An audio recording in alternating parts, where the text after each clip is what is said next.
활기 마을에는 모두가 존경하는 금리 할머니가 살고 있었어요. 할머니는 마을의 활기를 지키는 지혜로운 수호자였죠. 할머니는 매일 아침 언덕에 올라 마을을 내려다보며 마을의 심장이 잘 뛰고 있는지 확인했어요. 그런데 어느 날부터인가 마을의 활기가 조금씩 줄어드는 것이 할머니의 눈에 띄었어요. 예전에는 아이들로 북적였던 놀이터가 텅 비어 있었고 아이들의 웃음소리 대신 고요함만이 감돌았죠. 마을의 가장 큰 활력소였던 빵집도 마찬가지였어요.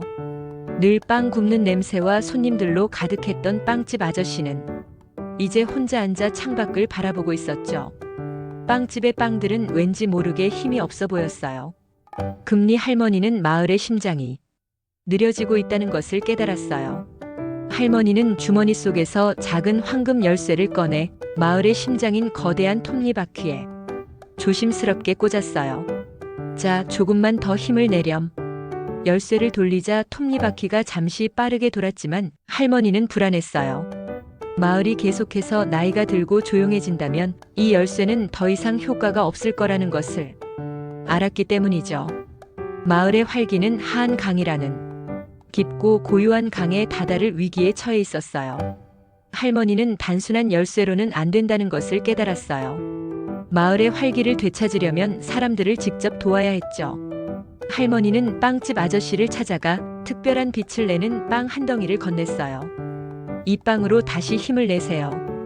빵집 아저씨는 다시 힘을 얻었지만 할머니는 이것이 임시 방편일 뿐이라는 것을 알았어요.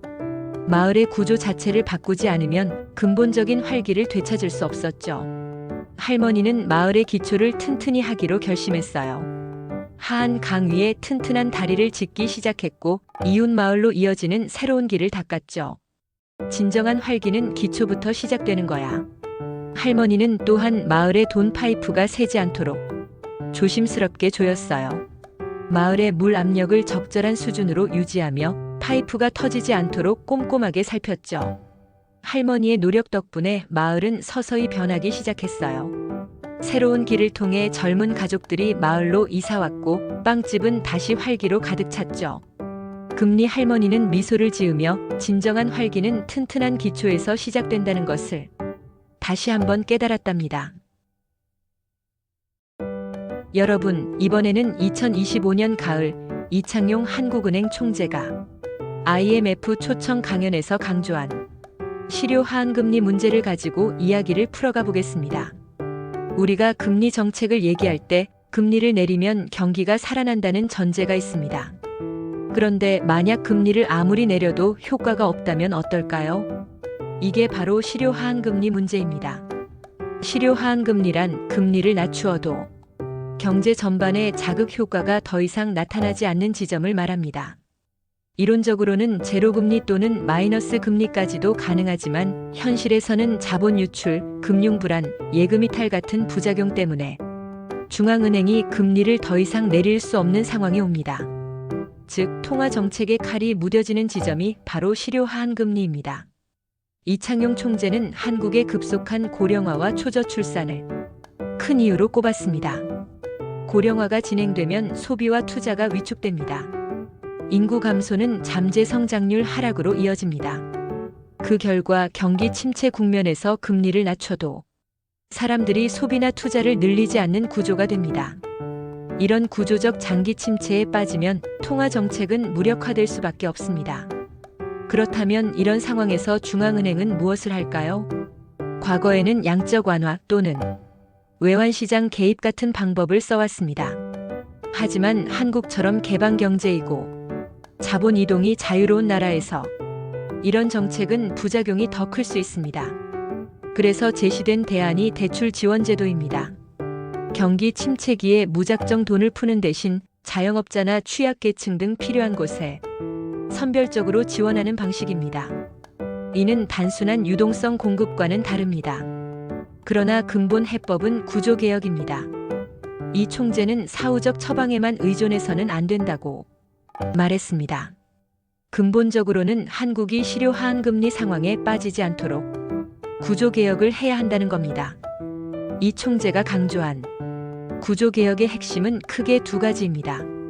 노동시장을 개혁하여 경직적인 고용 구조를 풀고 생산성을 높여야 합니다. 이민 정책을 개혁하여 초저 출산으로 줄어드는 노동력을 보완해야 합니다. 즉, 인구 및 노동 구조 자체를 바꾸지 않으면 통화 정책만으로는 답이 없다는 것입니다. 이 총재는 한국의 특수한 취약 요인도 우려했습니다. 한국의 비은행 금융기관 팽창과 높은 가계부채입니다. 가계부채 비율은 이미 세계 최상위권인데 여기에 저축은행, 캐피탈, 보험사 등 비은행 금융기관들이 빠르게 커지고 있습니다.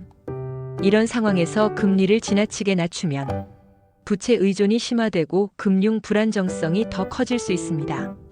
그래서 한국은행은 기준금리를 중립 수준보다 다소 높게 유지하겠다는 방침을 다시 확인한 겁니다. 정리하면 이창용 총재의 메시지는 다음과 같이 요약됩니다. 실효 하한 금리 위험은 고령화 및 저출산이 장기 침체로 이어져 금리 정책을 무력화하는 데서 비롯됩니다. 따라서 대안적 정책 수단으로 양적 완화보다 대출 지원 제도 같은 선별적 개입을 검토하겠다는 것입니다. 하지만 근본적 해법은 노동 및 이민 정책을 포함한 구조개혁이며 이를 바탕으로 할 때만이 금융 안정을 고려한 신중한 통화 정책이 의미 있다는 것입니다. 흔히 금리는 만병통치약처럼 생각하기 쉽습니다. 하지만 구조적 요인 앞에서는 금리 정책이 무력해질 수 있습니다.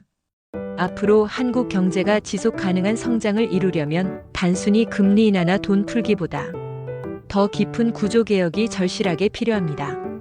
이게 바로 2025년 가을 한국은행 총재가 모두에게 던진 핵심 메시지였습니다.